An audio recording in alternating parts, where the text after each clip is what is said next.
So today I want to talk about the biggest question we get, and that is, how do we get leaders to participate on Yammer?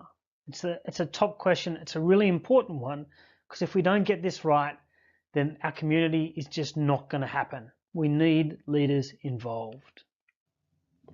So what's ideal? What does good look like? Well, really simply, we want them to be in there and participating regularly, and for those to be two-way exchanges. It's not just all one way.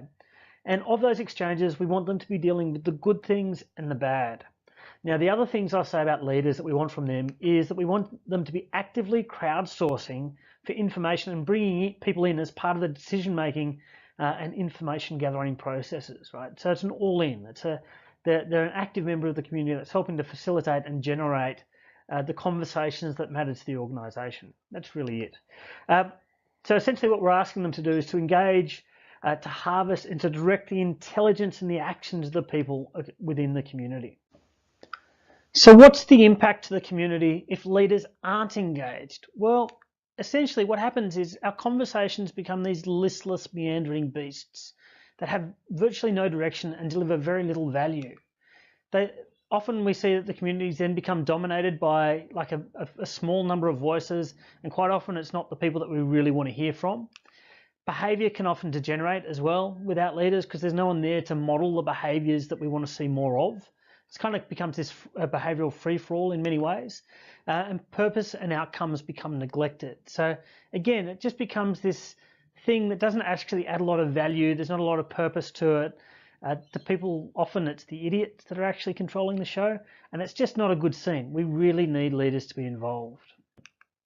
So what are the causes? Why aren't leaders there? Well, there's 5 causes around why leaders don't participate.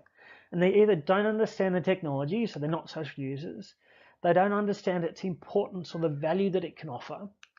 They don't understand its relevance to them. So in day-to-day, how can it actually help them do things better? Quite often too, they'll find it threatening. So you'll hear me talk in trust about how people fear the same, have the same fear of public speaking as they do of posting in the community. That fear amplifies the more senior you are, so it can be quite threatening. Or they don't know it exists, so we need to inform them of it. Now, how do we respond?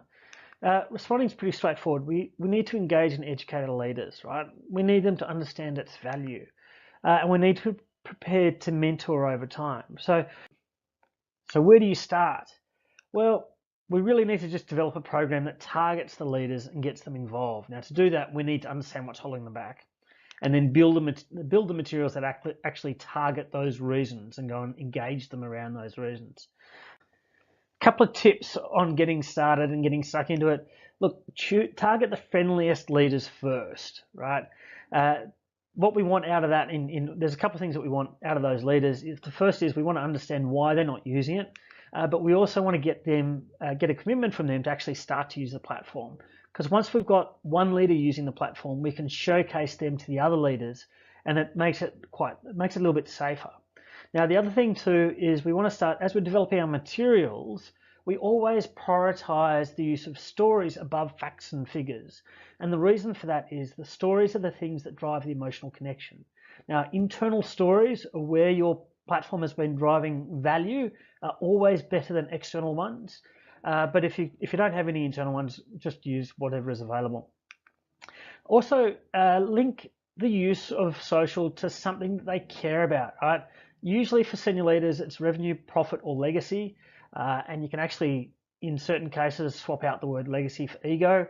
But it needs to be something they care about. Now, if you're wondering what it is that leaders care about, if you understand how their revenue structures and their incentive structures are based, you can usually find something that there's a hot topic that they want to see progress. That's a great starting point. Look at the strategy as well. Continue mentoring as you're going through this process. So one meeting is probably not going to do it. You're going to need to knock on their door a few times. Now, I give you absolute permission to be a little bit annoying. Do it strategically. Do it tactically. Don't do it in a way that's going to reflect badly on you and your position. Do it in a way that is friendly, constructive, and actually adds value to their process. If you do that, you'll be fine. Also too, we've got some advanced materials on how to engage leaders. This one in particular, this whole thing about engaging leaders is actually a bit of an art form. And there's quite a lot to it. Like, how do you actually figure out what they care about? How do you then build strategies that drive the outcomes that they care most about? That's a real art form. And we go about that. We go into that in detail in our advanced materials. So thank you for joining us today. If you'd like to find out more, please come to biddleaccelerator.com. Reach out to me on Twitter. My handle is at Wardsco, WARDSCO, or you can email askus@biddleaccelerator.com. Thanks very much.